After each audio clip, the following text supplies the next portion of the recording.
நிலனை ஸ்கூல்லேருந்து கூப்பிட்டு வரதுக்காக இன்றைக்கி நாங்கள் போகும்போது பஸ்ஸில் தான் போனோம். ஏன்னா இன்றைக்கி என்னோடய ஃப்ரெண்டு வரல. எனக்கு வரும்போது கம்பெனிக்கு ஒரு ஆள் வேணும் இல்லையா, அதனால் இவங்களை கெஞ்சிக்கு எதிரி வேகமாக போயிட்டு வந்துடலான்னு சொல்லி கூப்பிட்டு வந்தேன். வரும்போது ஒரு 2 மினிட்ஸ் லேட் ஆகிடுச்சு. அதுக்கு நம்ம நிலன் ஃபேஸ் வந்து இப்படி ஆயிடுச்சு. மோஸ்ட்லி அவங்க அப்பா ஆஃபீஸ் போகும்போது பஸ்ஸில் போய் ஸ்கூலில் விட்டுட்டு போயிடுவாங்க. இந்த மாதிரி ரிட்டர்ன் வரும்போது மழையில் வந்து அவங்க வந்ததில்லை.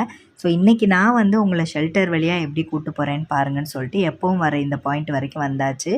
இந்த ஒரு சிக்னல் மட்டும் தான் கிராஸ் பண்ணணும், நம்ம கொடை எடுத்துகிட்டு போயிடலான்னு சொன்னதுக்கு இல்லை நான் உன்னை வேறு ரூட்டில் நனையாமல் கூப்பிட்டு போகிறேன்னு இங்கே வரைக்கும் நடக்க வச்சுட்டு என்ன பண்ணுறாங்கன்னு பாருங்கள். இதுதான் நனையாமல் கூப்பிட்டு வர ரூட்டாக. இதுதான் அந்த பேரலில் இந்த சிக்னலை கிராஸ் பண்ணியிருந்தால் முடிஞ்சு போயிருக்கோம். இதை விட்டுட்டு அவ்வளோ தூரம் போயிட்டு அப்படியே சுற்றி இங்கே வரைக்கும் கூப்பிட்டு வராங்க. சரி, இன்றைக்கி நம்மளோட வாக்கிங்கில் ஒரு 50 ஸ்டெப்பு கூட போயிடுச்சுன்னு நினச்சிக்க வேண்டியதுதான்னு சொல்லிவிட்டு அப்படியே நம்ம ஷெல்டரை ஃபாலோ பண்ணி வீடு வரைக்கும் வந்தாச்சு.